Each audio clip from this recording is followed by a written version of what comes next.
is no day that we don't discuss how we are able to improve our business, how we are able to scale it better, and how to improve efficiencies. Even on weekends, on Saturdays, on Sundays, we would have these business discussions over lunch or over dinner. And I guess that's where the Chinese by blood comes in. It becomes natural, it becomes your passion. And if it becomes your passion, there is no day in your life that you are working. It becomes a hobby. It becomes something that occurs naturally. I'm Aldrin Chua, and I'm the Director for Marketing of Techglobal Inc. And concurrently, I'm also the President of Luftonic Philippines.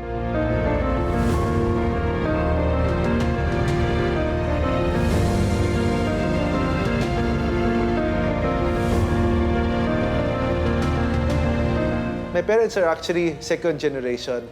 The first generation came right after the World War II. They came from hardship, and they came from a background with a life of difficulty.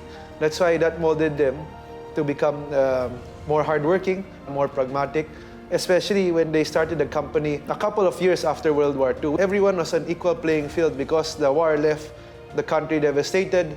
The economy was not doing so good. So I guess that influenced my parents to really work hard.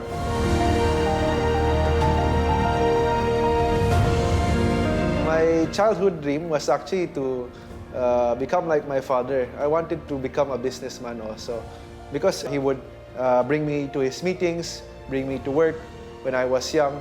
I remember when I was in summer, I would help out in the company also, doing clerical work, filing. So very early on, I was exposed. So I guess that became my childhood dream growing up. Eventually, it evolved over time.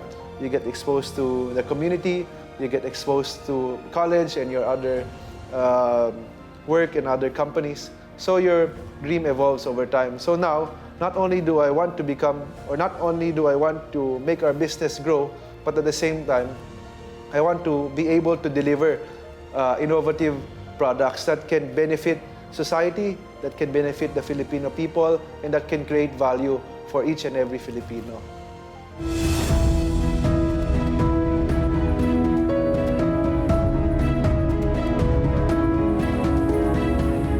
So good morning and welcome to the Techglobal warehouse facility.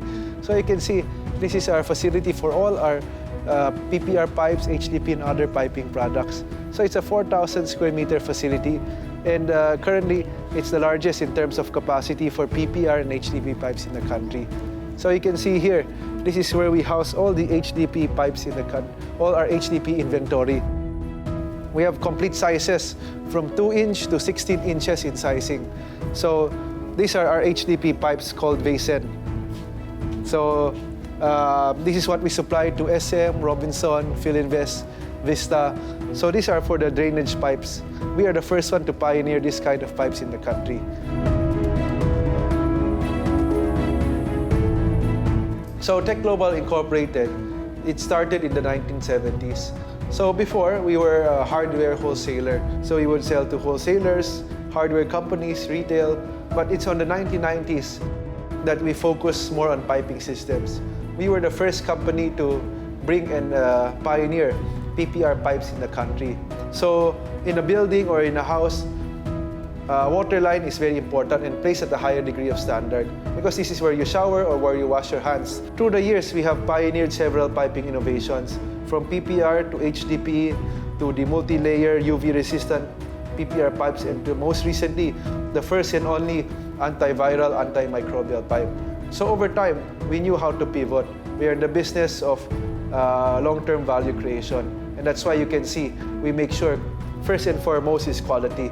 So even though we might not be the cheapest in the industry, what we can guarantee is we will be the best in quality.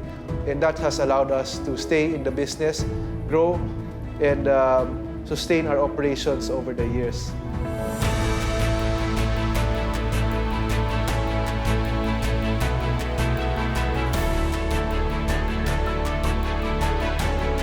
So this is the main warehouse facility where most of the goods here are our PPR pipes.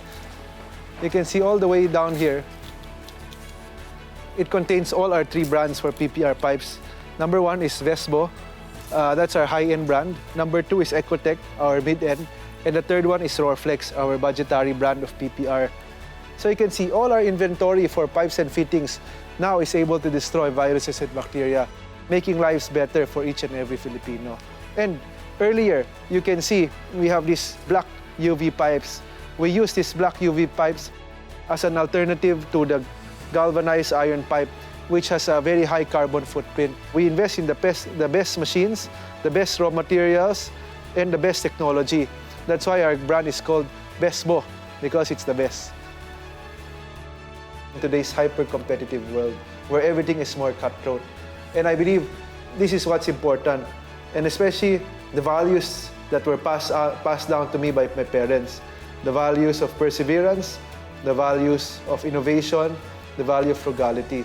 So no matter in the face of adversity, my parents have taught me that we have to move forward, push onward, so that we don't get bogged down in our life. There will always be trials and tribulations.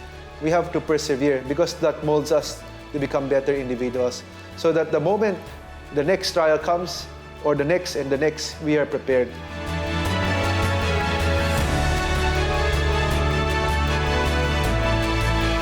My advice for modern day Taukes, especially the young ones who are aspiring entrepreneurs, is always have that grit. Never let that go. Having that grit is very important. Having that passion, and I promise you, you'll never work a day in your life. Having that grit will allow you to head-on face these challenges, all of these trials and tribulations, and allows you to not become complacent. Because the moment you become complacent will be your downfall. Always be hungry. But at the end of the day, once you grow your business, once you become successful, you have to also stay grounded.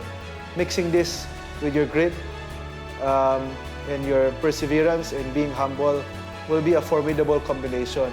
And the goal is to maintain and develop your company so that it can last for many, many years to come. I'm Aldrin Chua, and I'm the director for Techglobal Incorporated, and I'm a modern Tauke.